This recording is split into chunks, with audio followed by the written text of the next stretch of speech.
आवाज नहीं करेंगे भाई। अगले क्वेश्चनों की शुरुआत करते हैं। यहाँ पे क्वेश्चन नंबर दूसरा लेते हैं भाई। एक और उदाहरण समझते हैं यहाँ पर।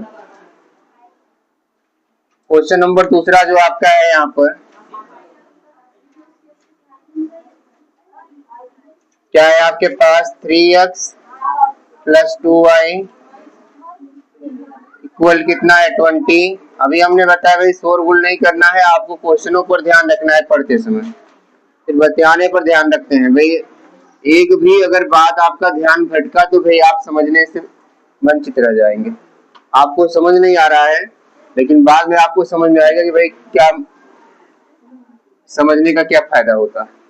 ठीक है, तो भाई यहाँ पे क्वेश्चनों को देखने वाले हैं तो हम लोग प्रतिस्थापन विधि लगाने वाले हैं। तो भाई क्वेश्चन 1 यानी समीकरण 1 बना और समीकरण कितना बन गया आपका यहाँ पर 2 आ गया। ठीक है, तो भाई यहाँ पर देखते हैं कि भाई प्रतिस्थापन विधि लगा रहे हैं इसलिए समीकरण 3 बनाना है। तो यहाँ पर दोनों समीकरण में से जो सबसे आसान समीकरण मुझे लग रहा है वो समीकरण 2 है आपका। तो यहाँ से क्या करते हैं, बस y को इधर कर लेते हैं और 10 को इधर कर लेते हैं। तो यहाँ पे आपका हो जाएगा समीकरण कितना बन गया भाई आपका 3। y का मान अपने आप निकल गया यहाँ से। भाई दोनों समीकरण को ध्यान से देखना है, जो समीकरण आपको आसान लग रहा हो भाई वहां से आप मान को निकाल लीजिए। तो जैसे यहाँ पे हमने क्या किया कि 10 को इधर कर लिए तो माइनस का हो गया, y उधर चला गया किसका हो गया आपका प्लस का हो गया। ठीक है ना। अब क्या करना है भाई कि इसका मान जो हमने 2 से बनाया तो 2 में 1 में रख देते हैं। तो क्या लिखते हैं यहाँ पे y का मान समीकरण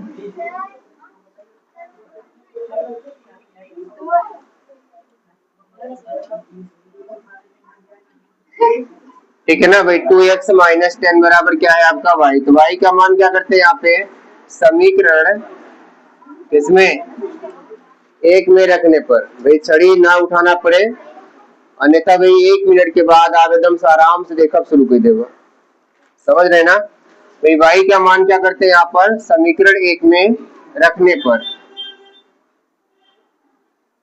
ठीक है ना भाई, आप आए हैं सीखने के लिए लेकिन आप सीखना नहीं चाहते हैं। ठीक है ना, बस बतियाना चाहते हैं, अपना समय बर्बाद करना चाहते हैं और कुछ नहीं करना चाहते हैं।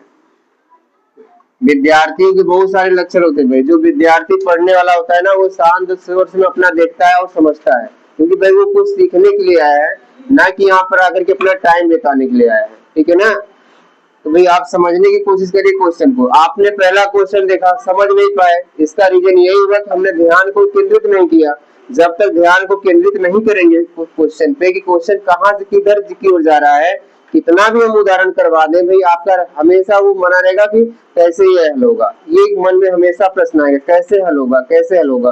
तो भाई ऐसा कैसे वाले शब्द को ही खत्म कर दीजिए जब आप यहाँ पर ध्यान रखेंगे तब। जैसे अभी हमने y को उधर ले गए, आप ले गए होंगे 2 को उधर ले गए, 2x को ले गए होंगे, तो समस्याएं आपकी बढ़ गई होंगी क्योंकि आप कठिन की तरफ बढ़ रहे हैं। भाई यही समझने कि दिमाग को साथ में लेके चलिए कि हम इस प्रकार से ले चले कि मुझे कौन सा मान को चेंज करें कि हमें आसानी से प्राप्त हो जाए, कठिनता न लगे उसमें। हमने क्या किया बस y को उधर लेके चले गए तो तुरंत मेरा y का मान निकल गया। अब हम लोग क्या करते हैं इस y का मान उठा के समीकरण 1 में रख दिए। तो भाई अब जब 1 में रखेंगे तो आपके पास यहाँ पे हो जाएगा 3x और प्लस 2 रहेगा। y का मान कितना हो जाएगा 2x माइनस 10 और यहाँ पे भाई आपका 20 जो है वैसे लिखा रहेगा। अब देखिए यहाँ पे 3x रहेगा, इसका जब गुणा करेंगे तो यहाँ पे 4x और 10 2 या 20 और ये 20 आपका पहले से रहेगा। इन दोनों को जब ऐड करेंगे तो 7 हो जाएगा और ये उधर जब जाएगा तो आपका 20 पहले था, ये गया माइनस का था, किसका हो गया आपका प्लस का हो गया। यहाँ पे आपका आ गया कितना 40 आ गया।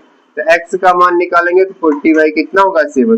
देखिए यहाँ पे पूरा पूरा मान कट नहीं रहा है इसलिए हम लोग मान को नहीं काट रहे, क्योंकि दशमलव में जब नंबर आ जाते हैं फिर आप गुणा करते हैं तो पूरा आपका उत्तर जो है सही नहीं निकलता। इसकी वजह से क्या है कि भाई x का मान ही रहने दीजिए 40/7 को ही। अब इसका मान उठा के समीकरण 3 में रख लेते हैं। तो x का मान समीकरण 3 में रखने पर, तो जब हम लोग समीकरण 3 में रखेंगे यहाँ पे तो देखिए क्या हो रहा है भाई आपके पास 2x को हटा देंगे, यहाँ पे हो जाएगा आपका 40/7 माइनस 10 बराबर क्या हो गया आपका y। 40 दूना कितना हो जाएगा भाई 80/7 माइनस 10 बराबर y बटे करके 7 एलसीएम ले लेंगे। 80 10 70 कितना होगा आपका 70 हो गया। ठीक है ना, बराबर क्या हो गया आपका y, घटा देंगे तो 10 बटे कितना 7, तो y का मान कितना आ गया भाई 10 बटे 7 और x का मान कितना आ गया 40 बटे 7। तो भाई सब आसान है, खाली आप नियम को ध्यान से रखिए, फिर भाई आपका सवाल अपने आप आसान हो जाएगा। और जो नियमों पर ध्यान नहीं रख रहे हैं भाई उनका नहीं सही होने वाला है।